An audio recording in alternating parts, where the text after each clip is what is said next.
For this first exercise, we're going to take an if-else-if and rewrite it using a switch statement. So if you take a look at the program in front of you, I've written a method called calc, which we've worked with before, and I've written it as an if-else-if where we look at the operator passed to the method. And if it's a plus sign, we return an addition. If it's a minus sign, we return a subtraction. If it's multiplication, we return the product.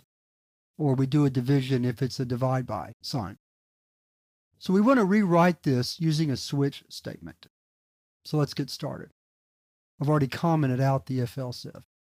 So we start out by writing switch, and we want to switch on operator, or op. Then we write an open brace.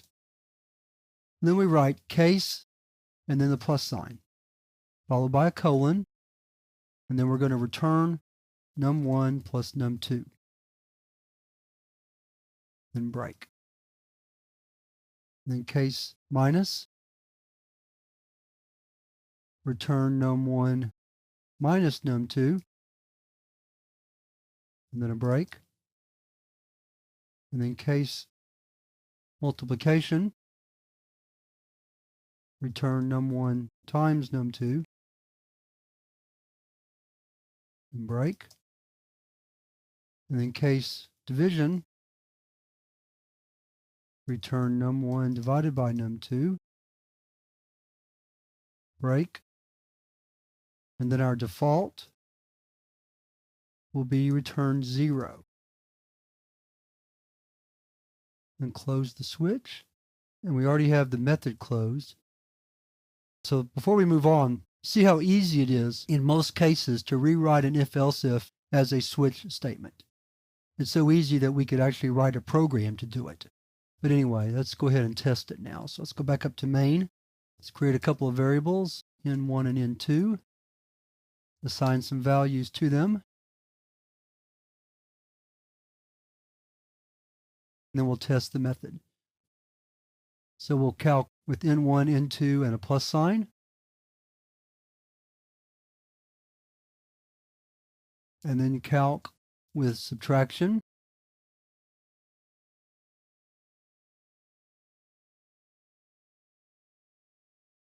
Oh, here we have 2 n2s.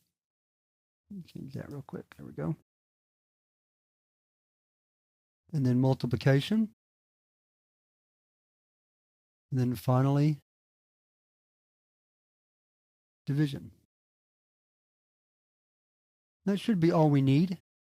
So let's save the program. Clear the screen. All right, now, here's a situation where following the rules actually gets you in a little bit of trouble. Because we're using multiple returns, the break statement cannot be reached. And so the compiler is saying unreachable statement. Two ways to get around this. One way would be to take out the break. Another way would be to get rid of the returns, assign it to a variable, and then return at the end of the switch statement. Also, I misspelled default right there, which is going to cause an error later on down the line. Because I want to keep the continuity of the break statement the way it is, here's what I'm going to do.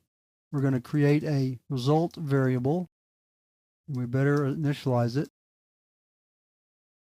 And then we're going to simply assign it in each one of these parts, like so, or assign to it, actually. It's a better way to say that.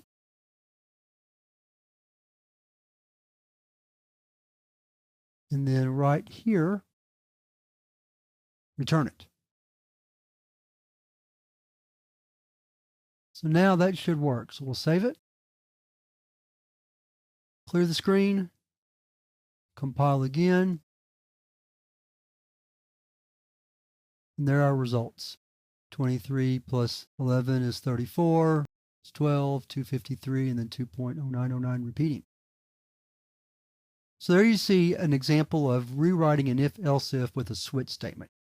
You can't do it in every case, especially if you have complex logic that you're having to test, or if you're working with a non-integral value like a string or a user-defined type. But for integral values that you're making decisions on like this, the switch statement is often a good alternative to an if-else-if in these situations. So now we'll move on to the next exercise where we work with do-while loops.